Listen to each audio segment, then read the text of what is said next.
and then she stepped on the ball. Welcome to the Lovecraft eZine podcast. Ridiculous. This is February the 11th, 2018, and we've got a lot of stuff we can talk about, got a lot of things we can talk about. Jon Padgett is here. You want to introduce yourself real quickly, Jon? Hey everyone. Yeah, I'm Jon Padgett. I am probably still best known for Thomas Ligotti online, which is a site that I created over 20 years ago now. 20 years ago, a week ago. That's quite an achievement. Yeah, it's pretty wild. The site has had its ups and downs over the years, and it's quieter periods. But right now, I would say it's busier than ever. It's a real community with, I guess, probably somewhere around 3,000 members now. Wow. Many of which have joined, many years ago, and many of which are still active, and of course, tons of lurkers and most recently, Matt Carden and I became the co-editors in chief of Vasterian, which is a new literary journal, which is really kind of exploring the Ligottian in literature, either directly related to him, Mm-hmm. or not, including interest in the authors that he was most influenced by, and also other authors that have been influenced by him. It's got practically as much nonfiction, kind of scholarly work in it as it does fiction and poetry. It's definitely on the weird side of things. We've got some amazing artists as well, like Dave Felton and Aaron Alfrey. I want to come back to that in a bit. Let's do and talk about Vasterian with you. Let's do introductions, and we've got Joe Pulver with us today too. So why don't we start with Joe? Hey everybody, I'm Joe Pulver, writer, editor, Recovering. gadfly, I'm back. Yep. I'm All right. back. I survived. Kelly. Kelly Young, executive editor, Strange Eons magazine. Okay, Matt. Hi, I'm Matt Carpenter. I got a new headset because Kelly Young was nagging. You sound much better. Yes, you do. Pete. I'm Pete Rollick. I'm a recovering bibliophile, and I got a new headset because Kelly was nagging. Hi, Pete. Hi, Kelly. Okay, Rick. Rick Lay Ryder, and I'm just using the old headset. All right. I'm shocked Pete's headset doesn't have a thing to come down to suck the beer from. I'm sure he'll fix that in the next week or two. That is a bit of a shock. Oh, well, just in time. Philip can introduce himself. Philip Fracassi. Yeah, sorry I'm late. You should be. Hey, Philip Fracassi, author and screenwriter. All right, we didn't want your life story, Jesus. Hey, John. Yeah, that's enough. God. Let's try to talk about the ritual without giving away spoilers. Can we do that? Oh man, it was so scary. The end. Okay, a couple things. Yes. First of all, just like kind of in the same sense that I found Blair Witch to be sort of Lovecraftian. It had that same sense, or maybe it's more like Arthur Machen, of these men going into the woods and just sort of losing touch with reality. It was really super well done in terms of the atmosphere. I mean, making great use of the location shots and the forest. The forest was like a character. I just thought it was a beautifully made movie. In that sense, it reminds me of both The Corridor and Yellow Brick Road. Yeah. Yellow Brick Road was insane. Matt mentioned Macam, but in a way it's more Algernon Blackwood now that I think about it. I thought that too. Wendigo, the Willows. Yeah, it felt very much like Wendigo to me, which is a good thing.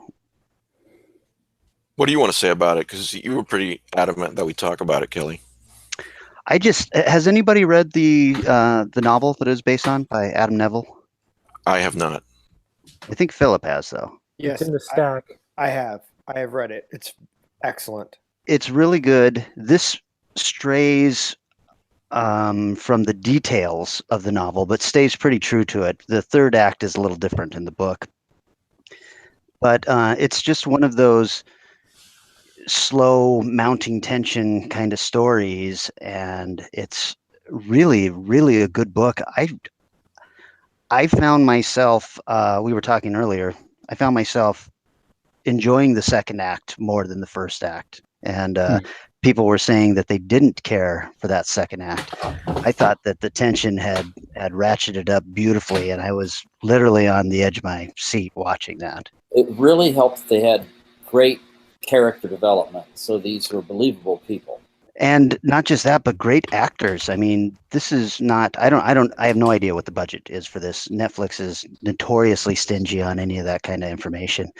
But the actors were top notch. These guys were pros. They looked great. They sounded great. And I absolutely believed that they were four old friends. Yeah, it felt very real. And so therefore, when things start happening to them, it's even worse.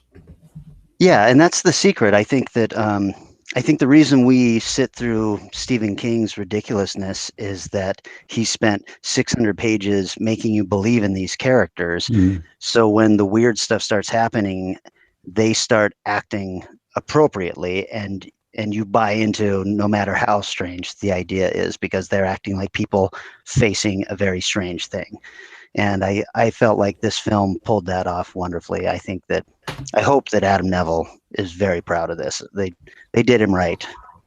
I haven't read this in particular, nor have I seen it. But Adam Neville in general is wonderful. His characters are wonderful. He's really top shelf with character development.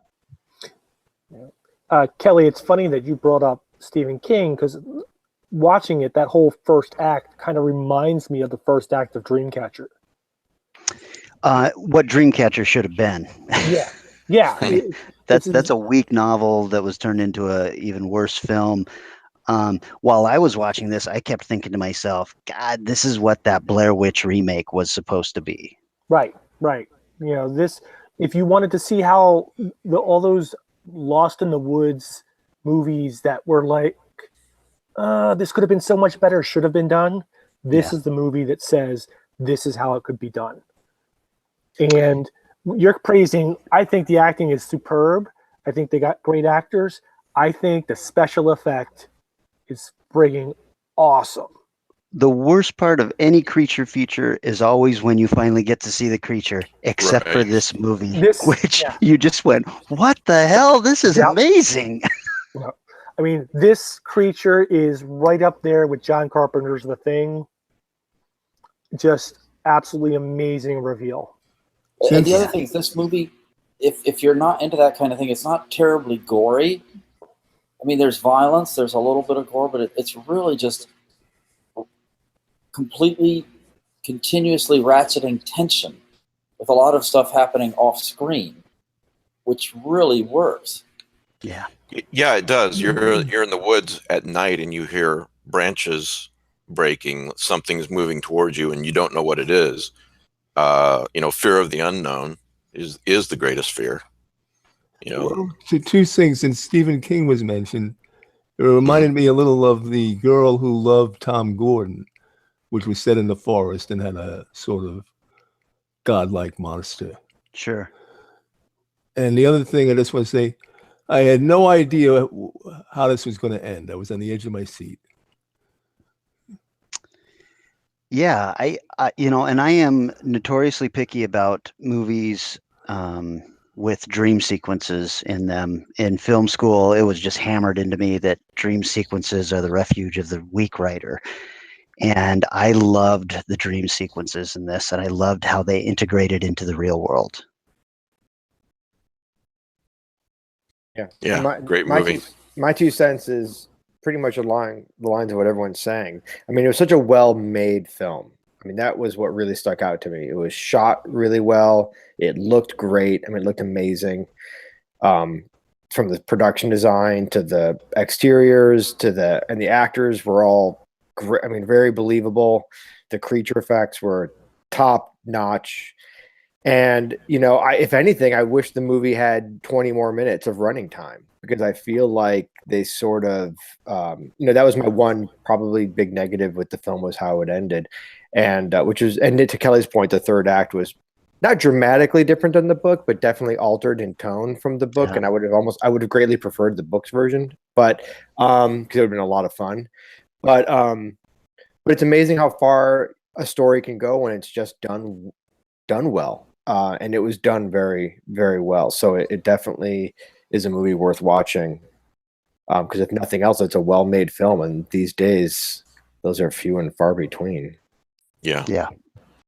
Would you guys who have read the book, would you say to someone who's seen the movie to read the book as well, even though they kind of know what's going to happen if they've seen the movie? Yeah. If you like the movie, the book is better. It's the same story, but it's just a better version of it. Mm-hmm. So yeah, I definitely recommend it. I like it quite a bit. Yeah, I mean, they simplified. Not too much, but they definitely simplified the book, obviously. But yeah, I would definitely read the book, because the book is, as always, it's a much richer experience than the film is, and it goes into a lot more of. There's a lot more stuff that happens in the forest that's really creepy and unsettling. And the best part about reading the book is it's got a different ending. So the third act is pretty different. So it's definitely worth reading that as well as watching the film, I think. One of the things that I thought interesting about the ending is you have the one character who survives, sort of. It's, he's escaped the monster, but he's essentially spoiler alert. But he's still essentially naked, afraid, and lost, and a good long walk from any help. So you don't know that he's safe. Yeah, that's true. It almost felt like, and again, this is a spoiler alert. Did you guys already say that? I missed it at the beginning of the show, but it almost felt like they were setting it up for a sequel. But it'd be interesting. It was that abrupt of an ending. It'd be interesting to see what happened. Okay, does he get back to civilization? Well, okay, all your friends are dead. What story are you going to tell? I was thinking that when I watched the movie. Yeah. What story are you going to tell that's not going to bring everybody back to this place? I'd say you spin a yarn like Deliverance and say this pack of wild Swedes caught us. And then if they go there to find the burned down cabin, so be it. Yeah. The old wild Swedes. Well, you got a lot of corpses besides the four friends. Yeah. You have wild Swede corpses there. Yeah. Well, nothing else is going to work. And his friends' bodies are not in very accessible places. We'll put it that way. No, and those bodies won't be burning. So Yeah, that was a weird thing. Was can we just say spoilers ahead? I don't know. Yeah. But because it's We already weren't supposed ruined. to, but go If ahead. you're Yeah. listening If to you've this listened- point, there's yeah. spoilers that have Yeah, happened. the movie's ruined at this point, so let's just go for it. Thanks, Yeah, All Pete. right. but I thought Hey. it was Pete's like, and then the baby turns into the devil. The at the end, but I thought it was weird. Like the one thing I was kind of like, give me a quizzical moment was when they showed the bodies in the trees that had been there obviously for a while, and they were almost like mummified. I thought that was strange. right. I don't know if that was a thing. They weren't like decayed and just flopping and falling apart like a normal body would. They were kind of weird and white and mummified. So I don't know. I thought that was odd. I was wondering if that meant that the creature stopped time in the area, not just for his followers. They did make that. They did make that comment. They said something weird. Like, I just thought of it. You're right, Matt. We can live forever. We live forever. Yeah, you're right. That's weird. And I don't remember anything like that from the book. Was not that cult. But No. one little scene of him of one worshiper leaving the forest and falling to death would have helped a little bit. But I think it's implied. Yeah, I think so too, and I think that's why maybe that explains why the creature can't leave the forest. I guess. Right. And that whole scene in the upstairs portion, where they're desiccated, but they're moving. Yeah, singing. Yeah. Worshiping. Yeah. Yeah. And that was in the book, if I remember correctly, something along those lines. But it's a great movie. Yeah, and the creature definitely went on at the end on his hands and knees, making him bow to him. So Yeah, in that scene, I was a little. So he forcing him to be prostrate. Sorry. He's about to do a prostate exam. Yes. How you feeling, Pete? Thinking about it. just a little Freudian slip, nothing to worry I'm about. 50, okay? But then, he looks up and he sees the thing like rising up, and it almost looks like the monster itself is praying. Yeah, that was a weird moment. I know what you're talking about. When you did the kind of weird like Indian Shindu. Yeah. Yeah, that was strange. And it's like, oh, I want to be worshipped, but I have to worship other things. Is that a moment? I don't know. I was wondering if he was trying to show what he wanted. Yeah, but then he just kept shoving him down into the ground, though. Yeah, I think he was definitely. You're right. I agree with Pete. I think the monster was definitely, praying to some greater God. I mean, this could definitely go in the Lovecraft territory. Yeah, I didn't want to go there, but I Let's will. go there. If there's a show to do it, this is probably the show.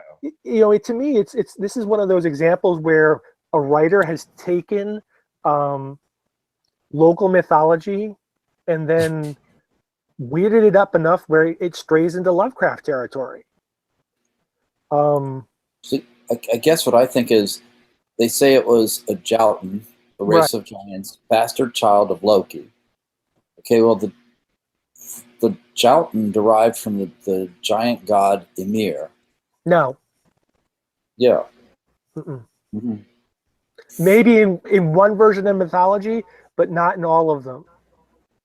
If only there was a resource that we could utilize to check this information. Yeah. Sort of international. Some sort of database. Of content. Yeah, acquisition. Yeah. I mean. Oh, well. Tobin's Spirit Guide, maybe. We can argue about, so there's a bunch of different, just like with Greek mythology, we get one version and that becomes sort of the standard. But if you actually go back to like the 1920s and 30s, you find out that there's dozens of different versions of the same myths. And I think what you're seeing here is that there are different versions of the myths and different origins of these creatures. And, Ymir is the origin of the frost giants. Surtur is the origins of the fire giants. and these look like they're Enar mountain giants, which are a slightly different. Which as soon as I saw that, they are on a mountain, and he pretty much can't leave it. So it sort of fits into that kind of thing. But I really do want to go back and look at the source mythology better, and delve into the Truth is, there's a lot less source material for Norse mythology than there is for Greek, because most of that source material didn't survive. Right. We don't even know how accurate the source we're quoting. And some of it is like really bad interpretations of bad interpretations. You're right. Okay, I just started to look it up. It gets very confusing in Wikipedia. Yes. It could be trolls. It could be some sort of giants. It could be another sort of giants. So it's got multiple meanings. Right. Well, Mike, we should try and get Adam on the podcast and find out what his origins were with the original story, and see if that helps. Yeah, I had the same thought. Maybe shoot him an email and see if he's interested in coming on the show. I'm sure he would be. So, but he's in a wacky time zone because he's not in America or something. he's not in America, so he's wacky. I don't know how. America or something. You're saying he's in a communist time zone. Well, yeah. Joe, perhaps you guys are the ones in the wacky. Yeah, I time mean, seriously, Joe's in Europe. I'm in Florida. Yeah, I'm in a communist time zone, technically. I'm 45 minutes from Cuba. Well, there you go. So watch the movie. It's well, great no movie. wonder you get such good rum then, Pete. Yeah. I should mention that Stephen Graham Jones was going to be on the show today, but he had a conflict, and hopefully we're going to be able to schedule him for later in the year. So Fuck that guy. You lost your chance, Stephen Graham Jones. Nobody wants to hear from you anyway. He might have been my favorite guest for a while. Yeah, he's very entertaining. Great guy He's to super talk to. entertaining. Bad news, Dim Shores is either closing down or going on hiatus. Kelly and I know that how hard it is being an independent press publisher, small press publisher. Yeah. Officially going on hiatus. That was the announcement. Okay. So I mean, those books are still available. What's available is still available to buy. If you want to help support Sam and Dim Shores and maybe give it a chance to come back earlier, you can head to the website and still pick up those books. Looming Low is still available in that deluxe hardcover and in paperback, and that's a really cool collection. Yeah, all of those books are just extraordinary. I mean, the quality, not only of the authors, but the artists. Each and every book that I've gotten from them is like a work of art. I mean, I just love their stuff and have for a long time. And I was actually really thrilled because Sam Coyne had accepted one of my stories to be published this summer, and of course that's not going to happen. But I completely understand and am so sorry that this is happening to such a fine press, and I hope it comes back really soon. What I took out of this, John, is that you killed Dim Shores. What John is saying is that he was the nail in the coffin.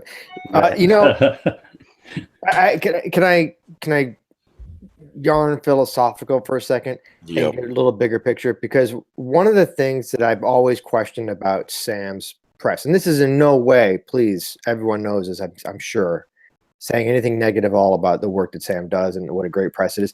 But there did come a point where I was kind of saying to myself, boy, wouldn't it make sense to not limit these books? And I didn't really, it seemed to me that, and we'll make it more of a general point, not so much directed at Sam, but it seems to me that at some point the model of I'm going to make 100 copies of a paperback book and that's what all I'm going to make kind of defeats the opportunities that publishing has, and that when you have a book that strikes the market well and finds a readership, you want that book to be able to grow and continue, to expand its sales, and will make the publisher money to continue on and make books that maybe don't do so well, and we'll pay the author and stuff like that. It almost, and it felt to me like he was maybe going that direction with some of the, like the anthology, the Living Low anthology. But it almost seems counterintuitive to limit the market for what a book can do and how much money it can bring in on a return of investment. Eventually, I feel like it's going to come back and haunt you. And I'm not. Maybe I'm wrong. I'm happy to be corrected, but I just no. Feel like, I think that's a really good point, Philip. I think in Dim Shore's case, obviously so much love and care and expense were put into each and every one of those books. Yeah. It almost seems like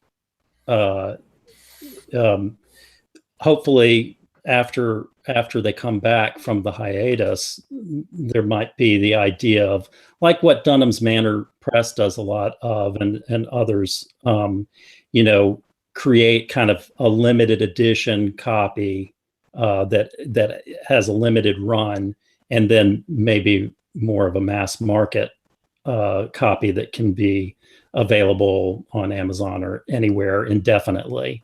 right. Print on It demand. did seem for a while that a lot of these smaller presses, it was almost like it was fashionable to keep putting out limited edition after limited edition after limit. It's like, hey, reader, you're getting something nobody else can have. And from the other side of the fence, as creator, what you want is your work to be read. It's like, oh, okay, cool. There's 100 people have this edition. What about all the people who don't get to read that? And I always thought that was, I agree with what John said. You can put out a limited edition, with a different cover and whatever. But how about putting out an edition that readers who are hungry can get their paws on? That's important. Yeah, I had a lively discussion with Sam about this because I felt like it did a disservice to the writer, because you could send the book out to be reviewed, but by the time somebody was reviewing it, anyone reading that review could not pick up a copy of the book. So it did no good to review the book. On the other hand, his reasoning was he's targeting a collector's market, and he had figured out how many books he needed to sell to make that book pay for itself. And like all of us, he's not in this for the money. He is in this because he wanted to get these books in front of people, and he loved the weird industry that we're in. And so what he wanted to do was just do a little boutique publishing house that printed up small collectible books. In the end, he wasn't making enough sales to even keep that going. And to Philip's point, if some of those other books had been the ones that had sold out, if they had been made available in larger quantities, those ones can then pay for the ones that don't make their money back. And so, you can keep the publishing house going that way. In the end, this is just a really, really difficult position we're in if you're doing a small press.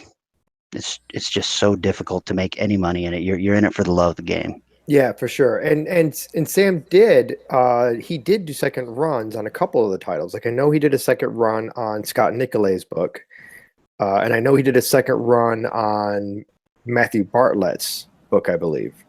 Ringo. I think he did a second edition of that. So, but yeah, it is very sad. And you know, one thing, just since we're talking about supporting small press and Strange Eons and Lovecraft eZine and the guys that are, you know, out there doing this hard work every day for, you know, for the love of it, I think maybe just mention, Mike, if you don't mind, just to plug Undertow Publications, who are just released today their 2018 subscription. So you can buy, they have 3 titles coming out in 2018, one of which is by Simon Stranzis, one is by Priya Sharma, and one is the year's best weird. And so you can buy all 3 as a bundle, as, you know, he calls it subscription, but it's really just you bundling the 3 books. But by paying for them ahead of time, it helps him, you know, organize his cost and for the year. For those listening, how do they find this on the internet? I would just Google Undertow Books. I'll see if I have a website. But, or Undertow Publications, maybe? I don't know. Yeah, Undertow Publications. Let me Google, then get you a URL. Or I'm sure Matt's on it already, but undertowbooks.com. Undertowbooks.com. Yeah. And running a small press is hard, and Sam definitely is in this for the love of it. Google Dim Shores and buy some more of his books. Then definitely buy Looming Low, because that book is still available. That is not limited. Well, the hardcover is the deluxe hardcover is limited, and that's a really beautiful book. I have that book, and it's gorgeous. Sam and Justin went all out. So you can still pick that up. I know that. And in the paperback, I believe is not limited, so you can definitely buy that. And that's an outstanding anthology. It's got, I mean, everybody's in it. It really is. Great writers of the kind of the new wave of weird and horror writers are represented in mass. So it's a perfect way to kind of get a lay of the land of what's out there now and who the new voices are. I'm going to assume that none of these books are available on Kindle, right? The chat books are definitely not available on Kindle. I'm not sure about Looming Low. I'm not either. Okay. Well, please support Dim Shores. Google Dim Shores. I'm not sure what their website is, but Googling Dim Shores will certainly get you where you need to go. And then what was the other URL, Philip, for Undertow? Undertowbooks.com. I added both links to the webpage. And I did find Looming Low is actually on Amazon.com. Yeah. And there is a Kindle version for $4.99. That's a good price. Good price. Yeah, absolutely. We should mention, just because Matt brought this up, if you're a new listener, if you go to the Facebook Lovecraft eZine message board, he's putting up links as in live time as we talk about this stuff. So it's all available for you to order right there. I think it goes through the eZine portal too. So plus URLs of your photographs. If there's a delay, it's because Matt's fallen asleep. But when he wakes up, he usually comes. Okay. That never happens. And I'm always thinking of the people who are listening to this on the go in their car or at work or whatnot. So, want to tell them where to go with things like this. We always tell them where to go. Tell them where to go. They can look this shit up while they're driving. What's the big deal? Well, maybe they pull over or just remember it later. No, just put the pedal to the metal and grab your phone, people. Well, a public service announcement. I salute Sam Cowan. He did fantastic work, and I hope he comes back. Please buy some books from Dim Shores.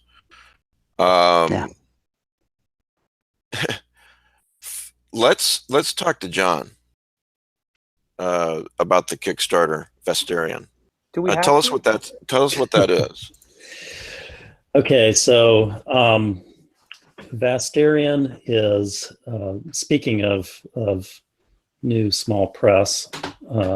It's actually the first publication out of Grimscribe Press, which is a small press company that I have thought about starting many years and have been planning for 4 or 5 years. And this is kind of the inaugural product. So the difference between Vastarian and what's out there now is that this is really focused, as I mentioned before, on Ligottian work, specifically work that either was written by Thomas Ligotti or that was influenced by him or that influenced him. So when you take all of those factors in, that covers a wide range of weird fiction, and also it was thought of to be kind of a source for the kind of scholarly side of weird fiction. For instance, I mean, the issue 1 has essays. One of the essays by a writer named S. Silverwood is called "The Nightmare of His Art: The Horrific Power of the Imagination in the Troubles of Dr. Thoss and Gas Station Carnivals." There are also hybrid pieces, which are kind of nonfiction and kind of fiction at the same time, like Christopher Slatsky's piece, Affirmation of the Spirit, Consciousness, Transformation, and the Fourth World in Film. What about this? They say I should kill myself and try not to spoil their enjoyment being alive. Yeah, in an yeah. interview with Thomas Ligotti. Yeah, so there are 2 Ligotti pieces that have never been published before in English. One of them is a foreword that he wrote to the Polish edition of Teatro Grotesco in 2014, which is really quite good, and as usual. And the piece that you just mentioned is an interview with Thomas Ligotti, again in Polish and in the source English for the first time there.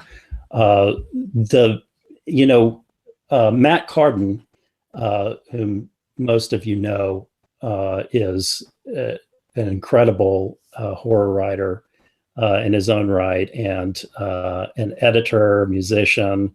He actually wanted to be here today very badly, but he was unable to.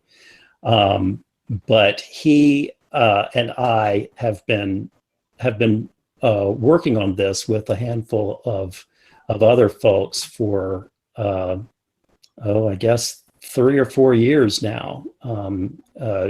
We had originally intended to publish this journal quite some time ago, but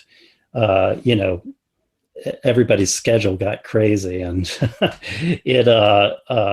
but I'm glad, actually, I'm glad we waited, because it really gave us a chance to put the time and the effort into this inaugural issue that it deserved.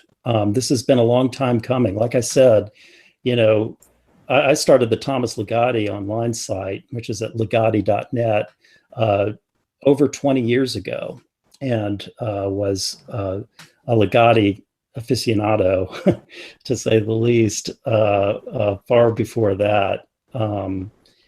And in all of those 20 years, we've never done anything like this before, which is why I felt comfortable doing a Kickstarter campaign, to raise funds. And the Kickstarter's doing very, very well. It almost twice what you asked for already, with 24 days to go. It is. It's I've been humbled by how, because originally we were going to just pay for issue 1, and then we decided, okay, let's try to fund the entire year. We planned for 3 issues in 2018, and all of the editors, agreed that this was risky to try to ask for that kind of funding amount. But then within 27 hours of the campaign starting, we reached our goal. That's great. Which really was shocking and wonderful. I think that this journal is unique. The pieces that we're publishing are fantastic, and I think it's the kind of work that doesn't usually get to see the light of day, but in a good way. Well, for those who are listening and you're interested in the Kickstarter, interested in getting this journal, it's on Kickstarter. Just, I guess, Google Vastarian and Kickstarter. And Vastarian is Vastarian.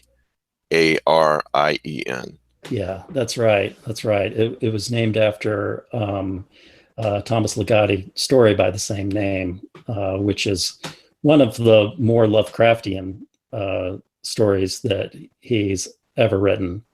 And you're open for submissions for issues 2 and 3 right now? Yeah, we are. What are you looking for with those 2 issues?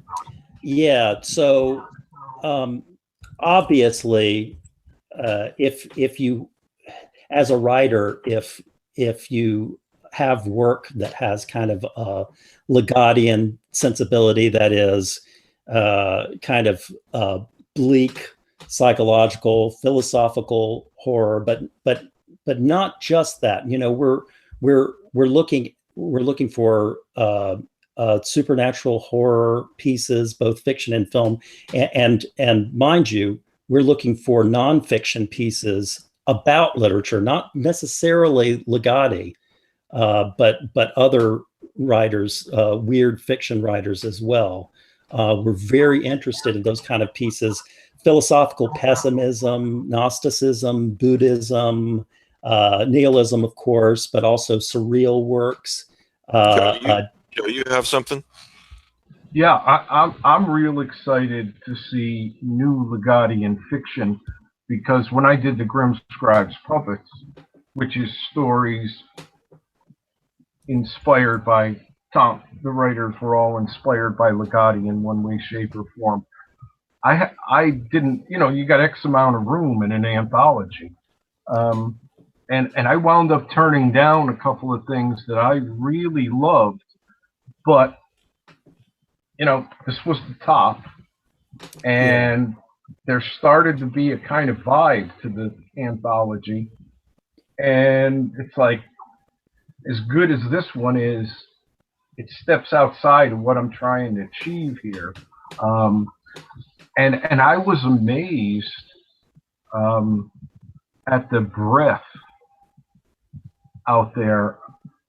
I mean, just how many people have in some way been inspired by Tom's work, and who are delivering really excellent work. I mean, the Grim Scribes Puppets actually won the Shirley Jackson Award for Best Anthology. Yeah. That just goes to show you the kind of people, writers, creators, who are being inspired by Tom's work without aping it. I mean, that was one thing. There was no direct aping. So I'm really excited to see a venue that's going to allow and present new fictional work, because, like I said, I know there's a mountain out there, and I know there's other people out there who would like to do it. I mean, I've been asked a few times, would there be a volume 2? So I just think that's going to be great, John, and I applaud it. And Joe, that your anthology is definitely the model that we worked from in terms of the fiction, definitely, and it's a good time too to say, like that anthology, Vasterian is not meant to be, you know, just a complete celebration of Ligotti's work. There's plenty of room for humor. Well, obviously, there's a lot of humor in Ligotti's work as well, but there's also room for criticism of that work. And so, you know, it's not it's not meant to be kind of a fan journal specifically for those who just love Ligotti's work as much as anything. You know, for instance, we're looking for work that really has a conversation with and analysis of that kind of horror, and goes in other directions as well. You know, we have pieces in issue 1 that do so. You know, we're looking at not just Ligotti as a model for what we're accepting, but we're also looking at a lot of other authors, not just dead writers either. We're looking for, you know, writers like Livia Llewellyn or S.P. Miskowski or Matthew and Bartlett, Gemma Files, Ramsey Campbell, Alison Bird, Laird Barron, Nicole Cushing, Mark Samuels, and many others. You know, all of the authors that I just mentioned, you know, to one degree or another, have been touched by Ligotti's work, some positively and some negatively, and some both. So, like Joe said, I think, you know, when you think about a journal like this, your first thought may be, oh, this is kind of a limited scope. It's really not. It's not. This I see this journal as being a really organic kind of investigation of this facet of weird fiction, and I'm just really excited about what we've got, and I'm most excited right now at the possibility that we can reach an amount of funding for the year to where we can pay pro rates to our authors. Right. And our artists. You know, we've already got for our cover art and a lot of internal art as well. We were lucky enough to have Dave Felton do that, and it's just beautiful. I mean, his work is amazing as always. Yeah, it is. He does wonderful work. He's done some brilliant stuff from late. And I can't wait for people to see some of the other art that he has. You know, one of the rewards actually was 2 original Felton pieces that he painted for the journal itself, and those were both $1,000 rewards, and they both got taken up pretty fast. Oh wow! Which holy moly, doesn't surprise me, but which, wow, you know, the generosity. You know, we're over 100 backers now and growing, and it's been wonderful. For issue 2, I think we've got Aaron Alfrey. If you've seen his work, it's astonishing as well, for the cover art. And for some internal pieces as well, and we've got a number of other, you know, artists that are a bit lesser known in the field as well, and that's something that I love about issue 1 too, is that, you know, we've got the Slatskys and the Fawvers who are incredible, but we also have incredible new work by voices that haven't been heard a lot from. Like Christopher Ropes, for instance, who's got a marvelous hybrid piece that closes out the issue. So we're just really excited And again, this is just the beginning. I guess my final question on this would be, when is issue 1 going to come out? Yeah, that's a good question. Issue 1 is ready to go, practically. The only thing that we have, the only thing that is left, we're because the funding has gone so well, our graphic designer for the book, Anna Truman, she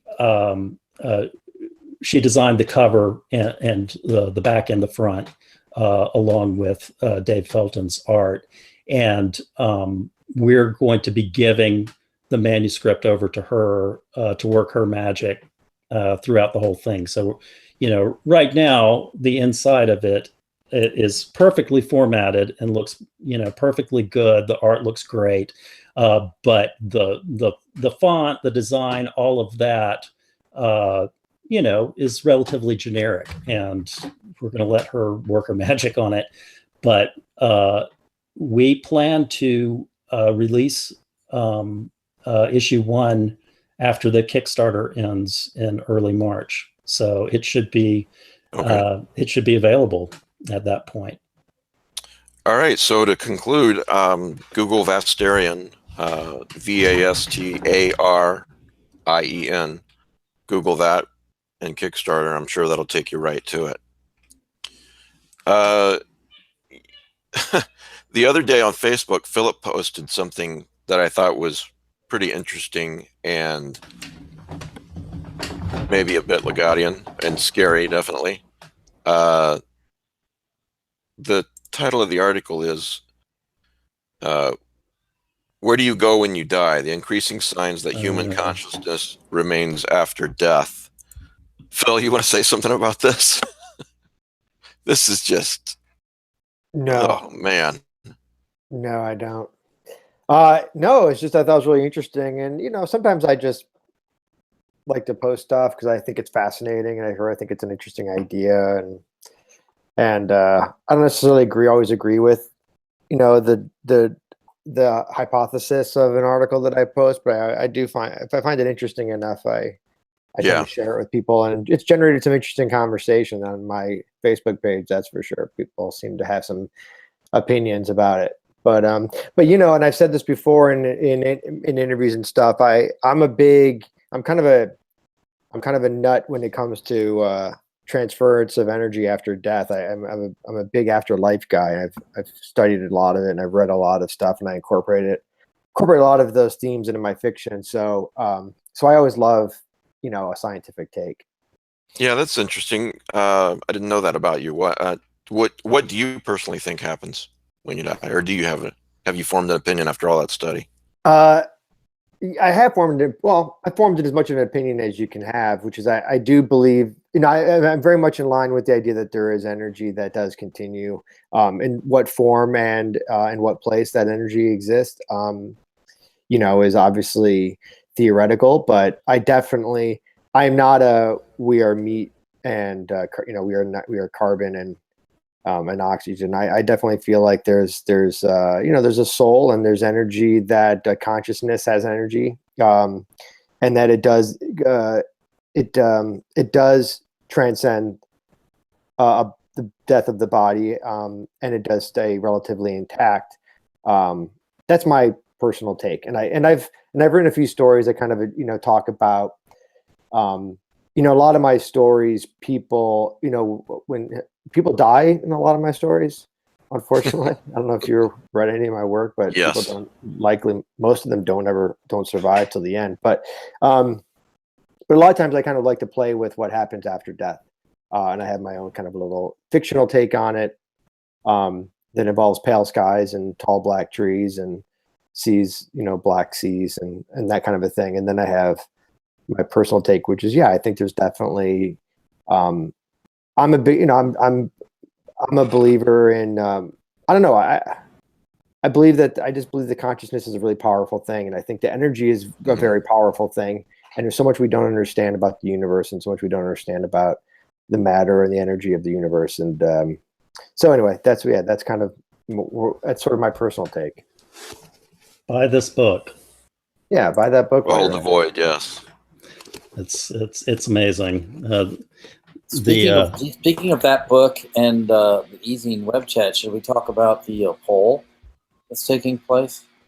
The what? The awards poll? Oh, This Is Horror Awards? Yeah, because you're up for one too. Yeah, I don't know. That's up to Mike. Yeah, go ahead. It's fine. Yeah, this. Go ahead, Kelly. Oh, what are you pointing at me for? I'm delegating. Let's talk about the Stokers. Let's really get things going. Let's talk about the Stokers for a minute. Before we get to the Stokers, let's talk about those nominations.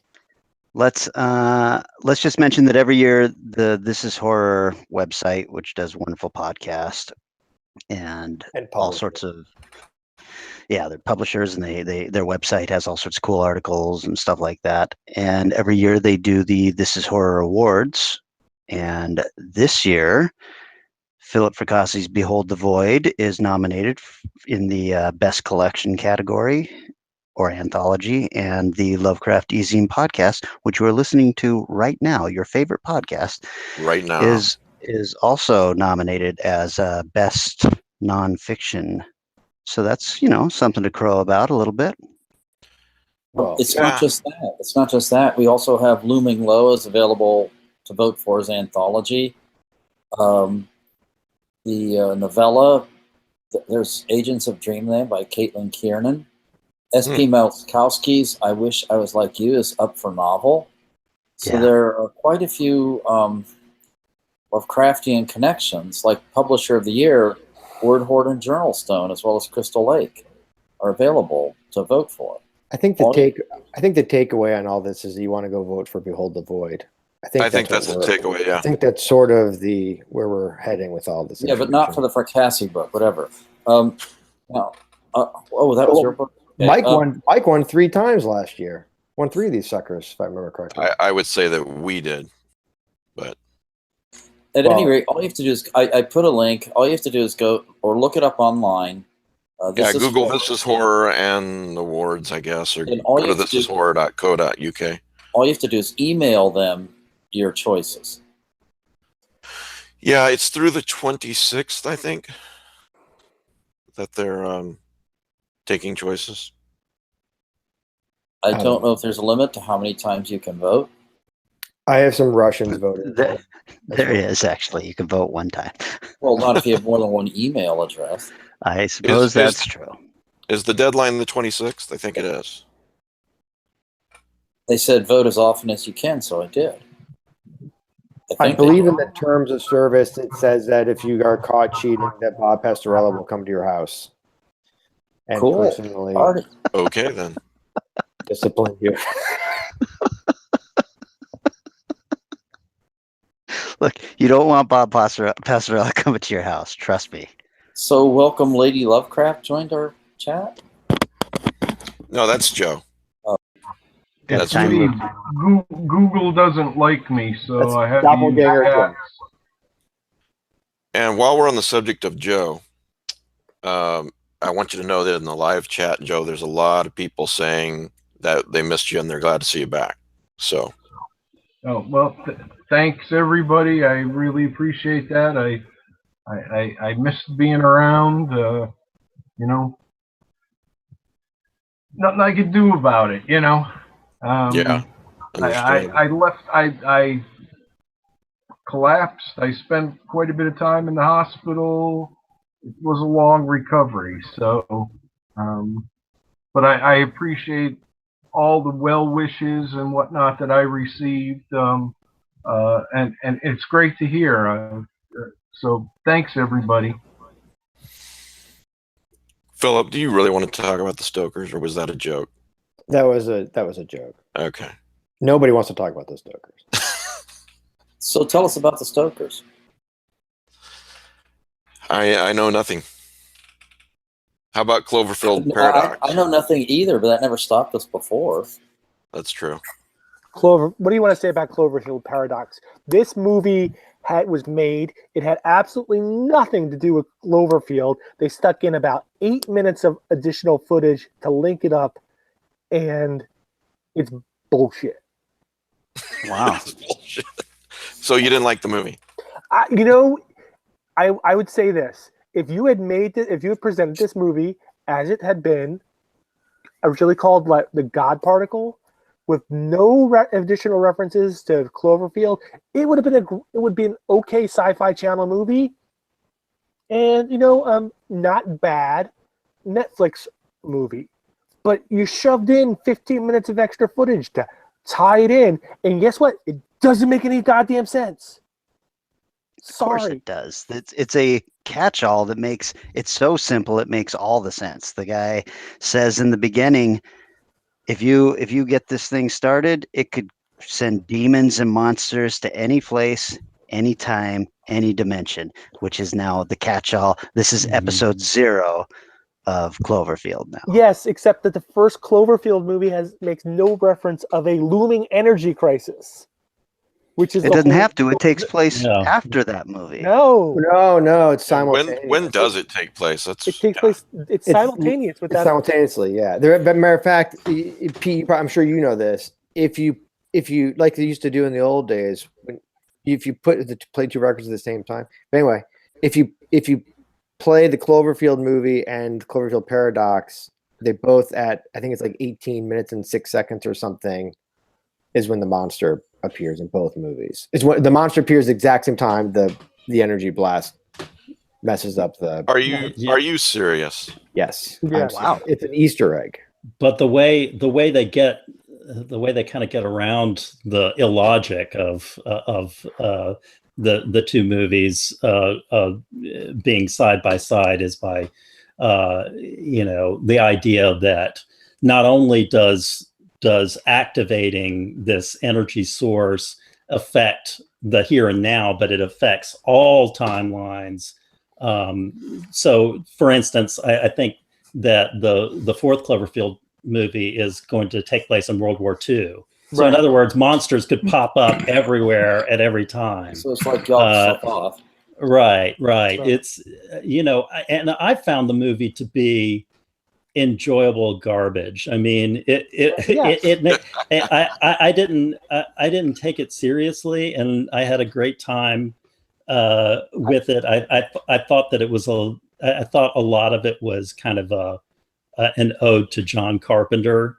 It felt a lot like some of the Carpenter films at times, and some of the more minor ones, not some of the classics. But I had a pretty good time with it. Although I think it was self-aware grade B sci-fi horror flick. Yeah. Kelly, you're acting like you liked it. Did you like it? No, but what I thought was that way. Explain yourself. What I thought was fascinating was, and I thought it was super important, was Netflix somehow kept this under wraps and then put a commercial during the Super Bowl saying at the end of the Super Bowl, this will be available to watch immediately on Netflix.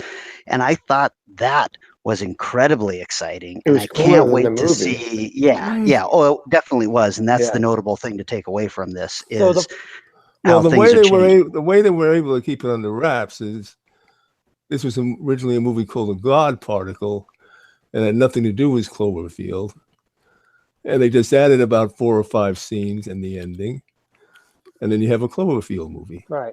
Which is what they did with the 10 Cloverfield Lane. And I suspect what every Cloverfield movie is going to be. I mean, there's not going to be a film that is going to be written as a Cloverfield film. There's going to be scripts that are picked up by J.J. Abrams' company, and they're going to say, this one is going to make a great Cloverfield movie. I just wonder, okay, maybe they saw the God Particle, said, well, this blows donkeys. And then they said, what we'll do is we'll make it a Cloverfield movie. All we have to do is make some money, and if we spend, I don't know, a 30-second spot or something like that, then that's $2.5 million. The movie cost whatever to make, and we'll make it back, because you know what? Right now, one of the highest grossing movies on Netflix is Bright. Yeah, how do we know that though? Netflix doesn't release any of that information. I don't understand how they actually make money. They don't have advertising. The company told us, and they've got to be telling the I truth. wondered that myself. You know, the Why only would thing they- they do is you're get saying new subscriptions with this stuff. Are you saying a big company would lie to me? Well, they spent I heard they spent $90 million. Well, here's the other thing with Netflix that you have to keep in mind. Unlike the studios, they don't have to promote the movies. Like studios spend in rule of thumb is if it's $100 million movie, they spend $100 million on marketing. So it's always pretty much the double of whatever the production budget is. And Netflix doesn't have to do that. So if they're spending $90 million to produce the movie, like Bright was a $90 million movie, they don't need to spend another $90 million. They can just throw it up there and maybe create, you get an editor to put it together. They already have their built-in. They know they're going to get millions of views. Yeah. Bright had a $90 million budget. That's my. Well, 89 million of that was Will Smith's, but How Not do they anymore. make money? I mean, I realize they make money through subscriptions, but I'm paying $13.99 a month for a fantastic service. You know? But so are a million other people, a billion other people. Yeah. So what are they trying to do when they do something like Cloverfield Paradox and they're advertising it? Are they basically trying to say, okay, if you don't have Netflix, you need to subscribe and watch this? Yes. I would bet you they saw a large uptick in subscriptions during the Super Bowl after that ad aired. Oh yeah, Okay. you know it. Well, here's the stat. There's 117 million subscribers worldwide, and there's 55 million in the U.S. So I can't do that math, but if they're getting $14 a month from 120 million people, they're doing okay. That's $70 gazillion right there. It's $24 bazillion Come on. That was close. per ACM. I don't know. You're both math. Jesus. 15. Let me get my calculator. Let's call it 15 times 12 times how many people? 117 million. I don't know how many zeros that is. I think it's 12. That's no.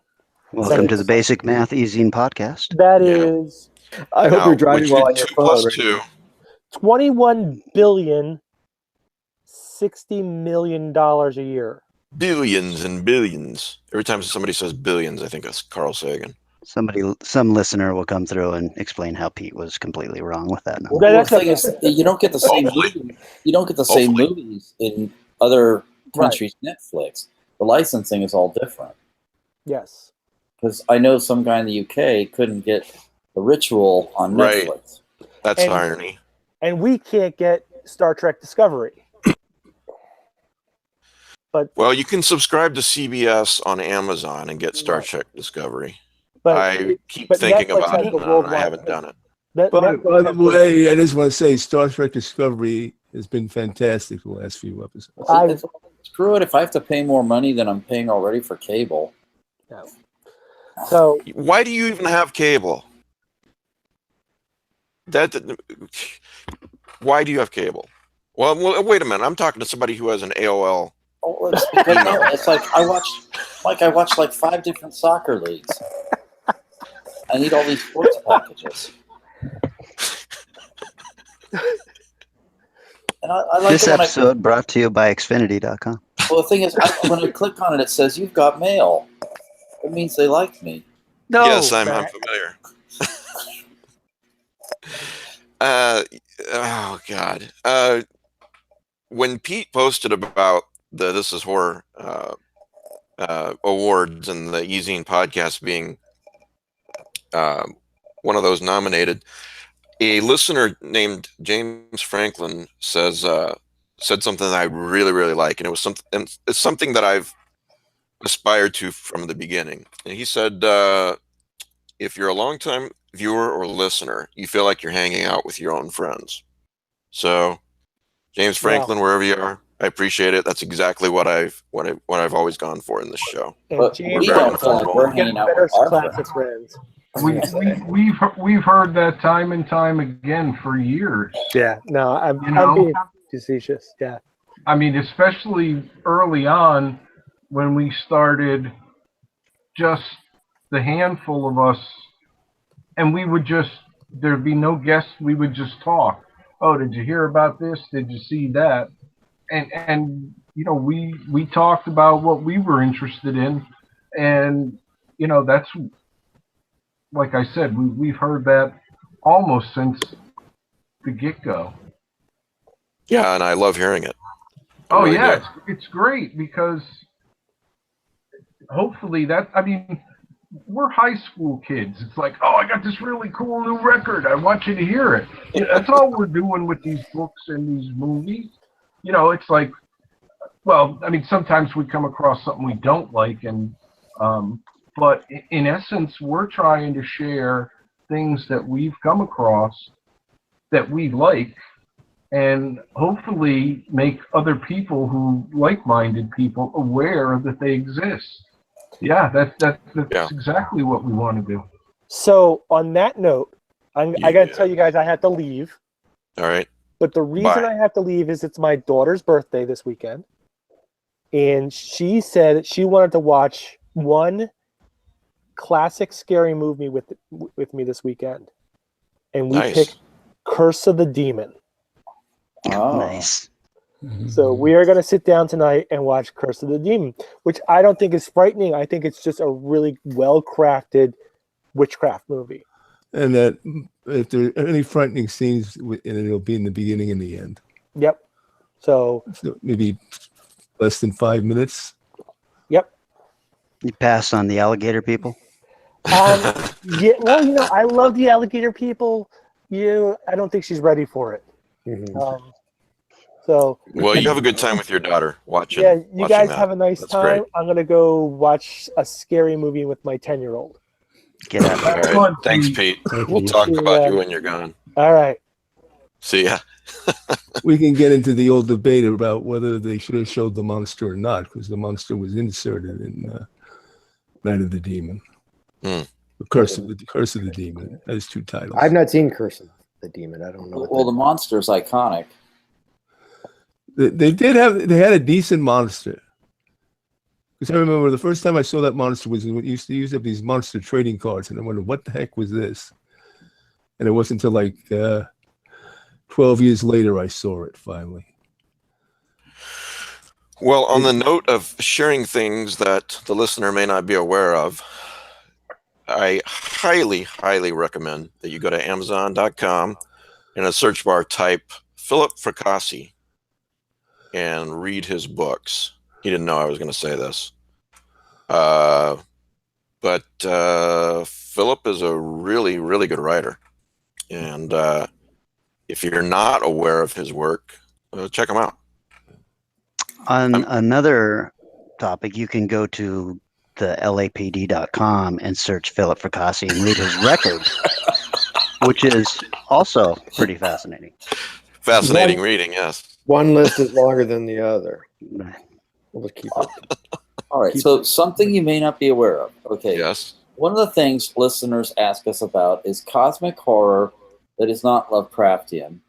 Mm-hmm. And one of the most cosmically horrific stories ever written was from 1907 by Algernon Blackwood, The Willows, Mm-hmm. which is a long novella, which is a very slow burn about what you would now refer to as Lovecraftian type horror. You know, Lovecraftian was, maybe 12 years old when this was published? Yeah. 10 years old, something like that.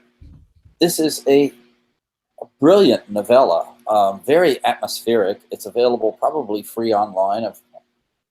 I did want to read, if I may indulge, a quote. The story, I mean, yeah.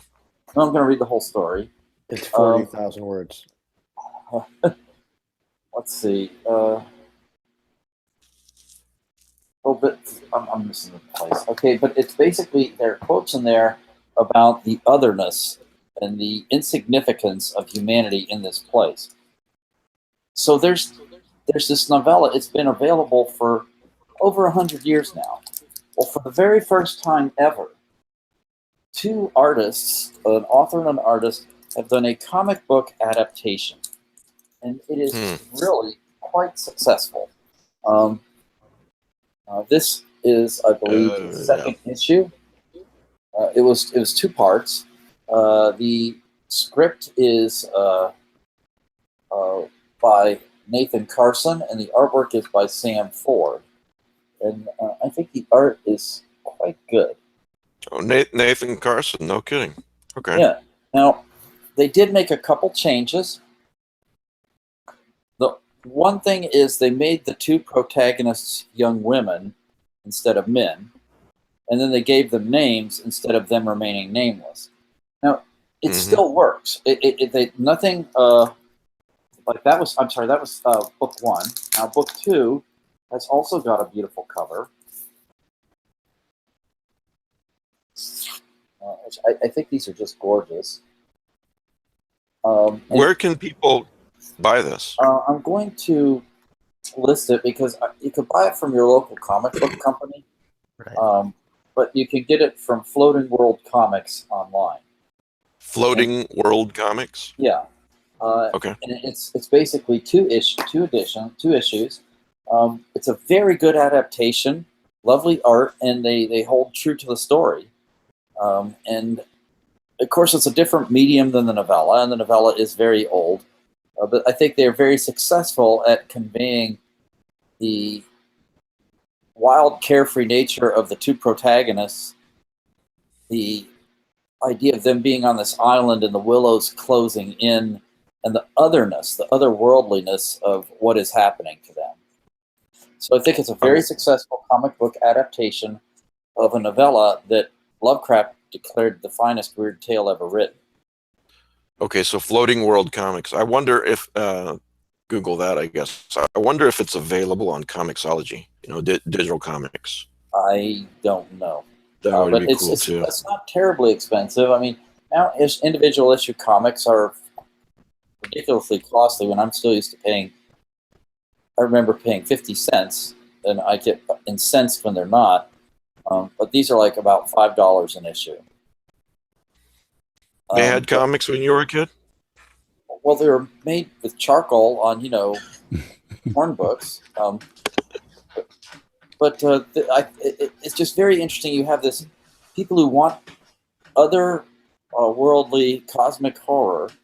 This predates Lovecraft. And you could almost say that if it's Lovecraftian, is it more derived from Blackwood?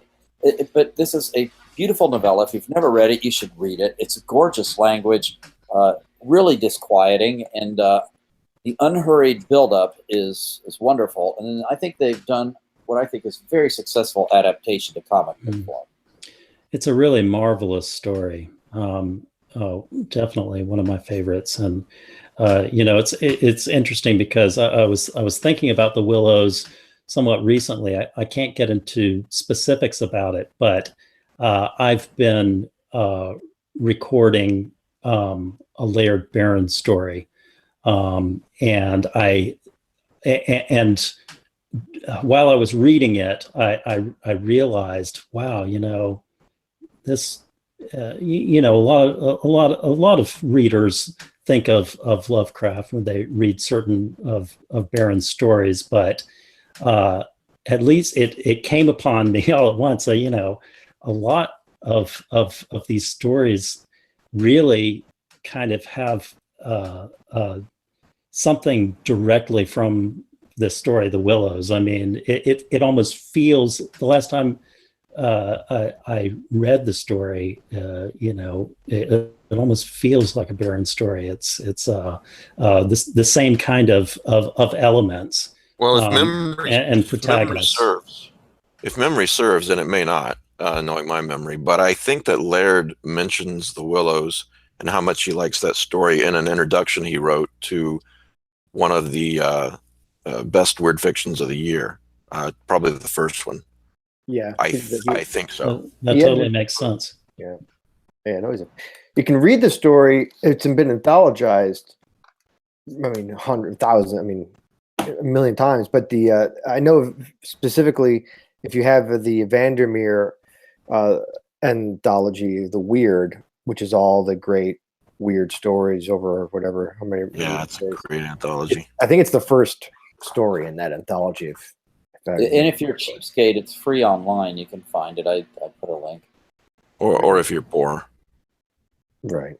I should also mention John is a very good audio reader. He reads stories for me sometimes for the Patreons, the Lovecraft eZine Patreons. So Thanks. does a great job. I love it. Well, thanks. Okay, what else do we have to talk about? Anyone? Well, I was going to see if any of you guys had seen. I was going to watch. Speaking of the things we're watching this evening, I was going to watch this movie called. I think it's called Splinter. It's a Netflix movie. Oh yeah, I've seen that. Oh, Is it Splinter? No, that's not what I'm thinking of. I guess it's a parasite movie. It's a Netflix movie or it's on Netflix? It's on Netflix. Okay, I saw Splinter maybe 5 or 6 years ago, and it jumped to the top of my indie horror film list. Yeah, These are the two people who are stuck in a gas station. Yes, and It's there's a bloodthirsty parasite, and yeah, it is excellent. It just came on the Netflix, so that's why I heard about it. People were talking about it. I didn't realize it was on Netflix. It's been so hard to find anywhere, and this thrills me because I love this movie. It's so good. Yeah, I'm gonna have to watch it. Magnet movie. Yeah, it's not Lovecraftian, Mike, but it is a kind of a creature feature, and I think you would like it a lot. I think everybody on this panel would like it a lot. All right, I'll check it out. I'm going to see how it goes with Scotch. Everything goes great with Scotch. Life goes great with Scotch. I have a feeling it'll work out. Okay, on the subject of films, what flick again was it? It was Splinter, wasn't it? That was the title. Yeah. Yes, Splinter. Yeah, Splinter. Mm-hmm. Splinter. Director is Toby Wilkins. No name actors. There's no names that I recognize. Okay, someone emailed me about a film called Hereditary, and I've not had time to check it out. But I think Kelly, that you have seen the trailer for it. Has anyone seen the movie? I don't think it's out yet. No, it was a Sundance darling. Okay. So if you were at Sundance, you had a chance to see it. But I think other than that, right. Well, how's the trailer, Kelly? The trailer is amazing. There's a lot of kind of interesting effects going on in the trailer that I don't think have anything to do with what's going on in the story. They're just beautiful shots. But it's got Toni Collette in it, who was, she's been in a million things. She was the mom in The Sixth Sense and a ton of other films. And it just looks like a good, creepy horror story, right? A little bit of a ghost story in there, I think.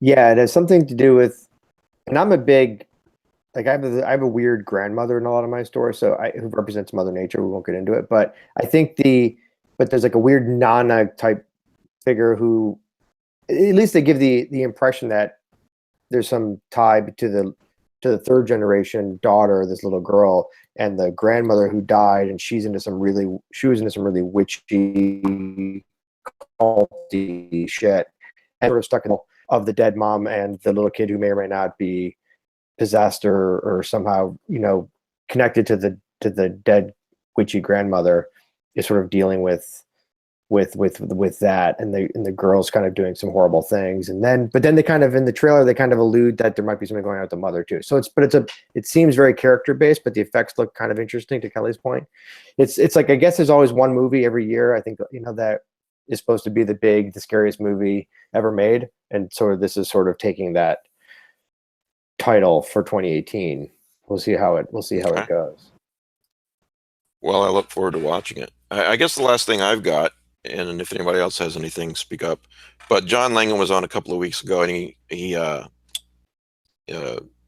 talked about The Night Walker by Thomas Tessier, I believe. And I had never read it, and I'm in the middle of reading it now. It's actually on Kindle Unlimited, if you have Kindle Unlimited. And man, I love it. Has anybody here read The Night Walker?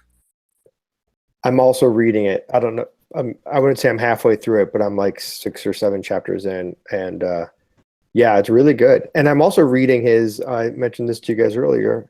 I'm also reading a book of his called Fog Heart, which is great, which is brilliant.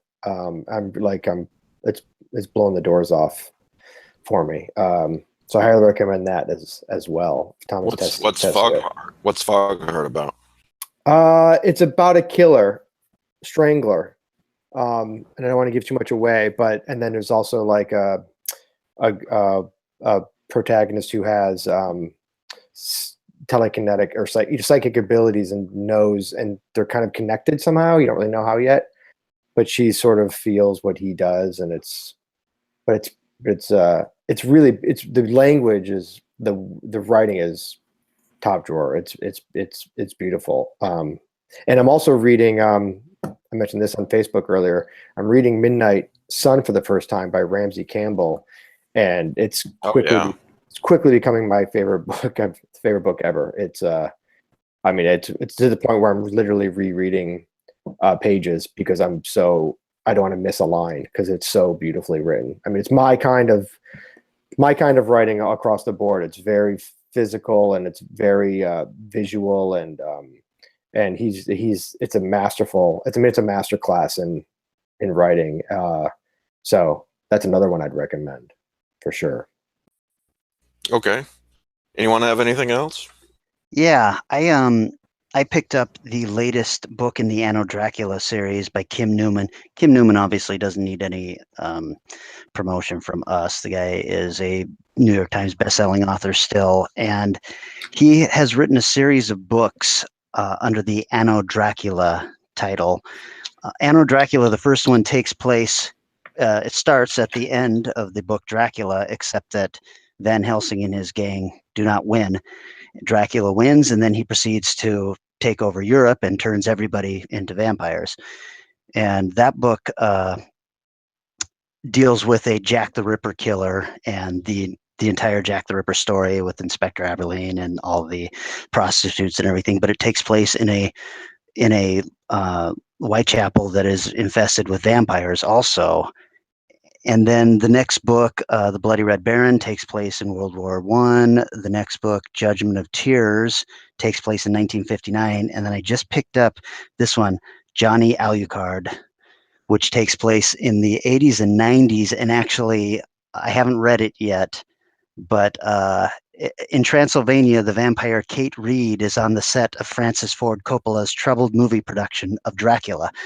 And this is what he does, is he weaves in all of these fictional characters and then also puts historic figures into the mix. You know, they're, of course, all vampires now.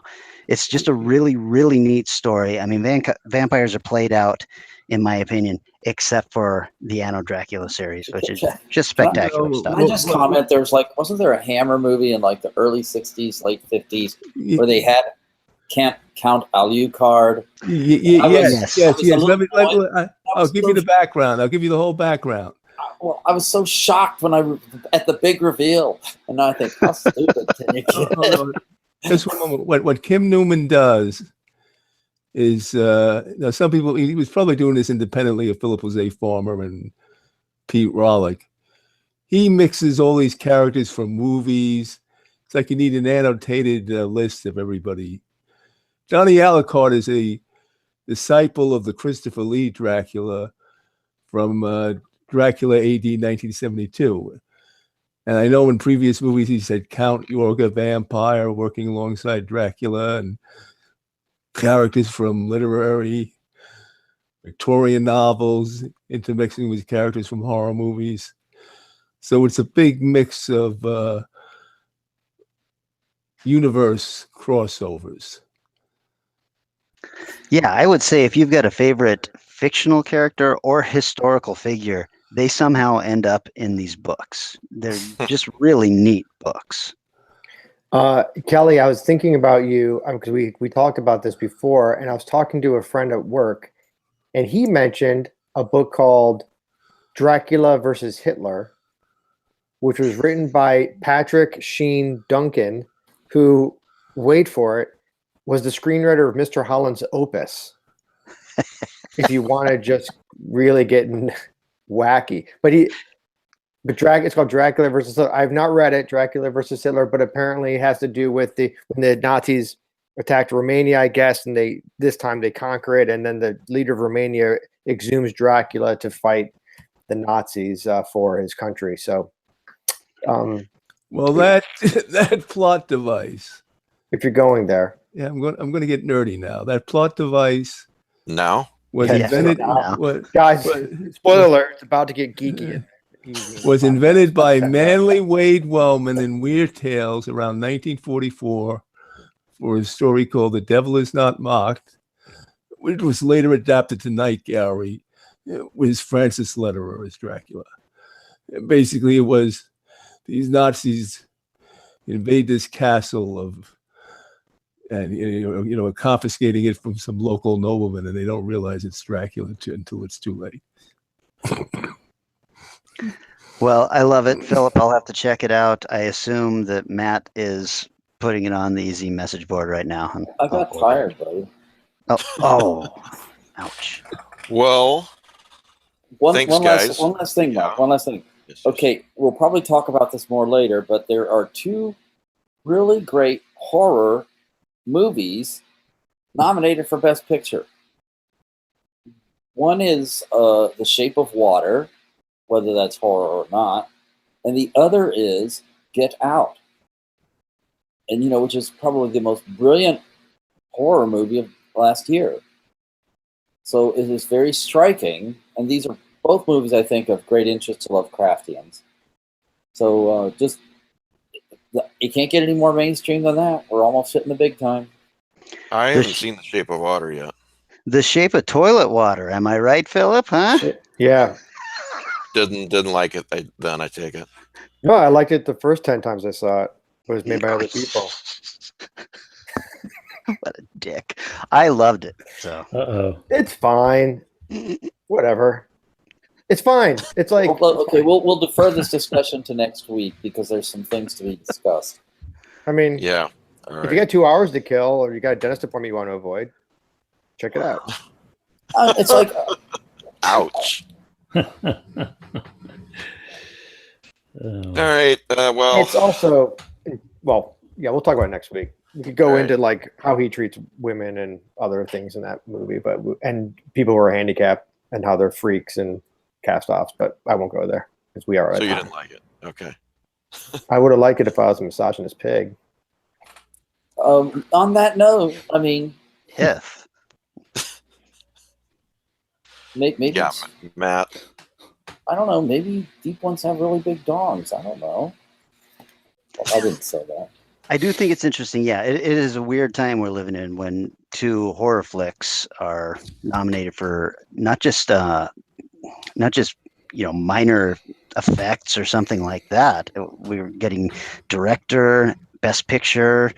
This is a cool time. Yeah. It would not shock me if Del Toro won director and they won best original screenplay for Get Out. Would not shock me at all. So At this point, I hear all the Lovecraftian listeners yelling, "We want Del Toro to do At the Mountains of Madness." that ship sailed.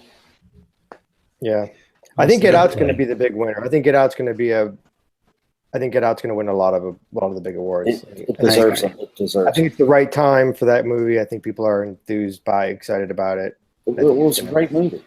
Yeah, and it was really well done. Yeah, I mean, I think it's going to do a big winner at the Oscars. Well, thanks, guys, for the discussion. Thank you. Listening, really appreciate it. If you enjoy the show, really appreciate it if you became a patron. You can do it for only $5 a month. That's not much. I would say most people would never miss it. And what you get for that is extra podcasts, Patreon-only podcasts. So just Google Lovecraft eZine Patreon, and then it'll bring you right to it. So next week, I don't remember who we have, so we'll skip it. Thanks, guys. We will talk to everybody next week. Not at all.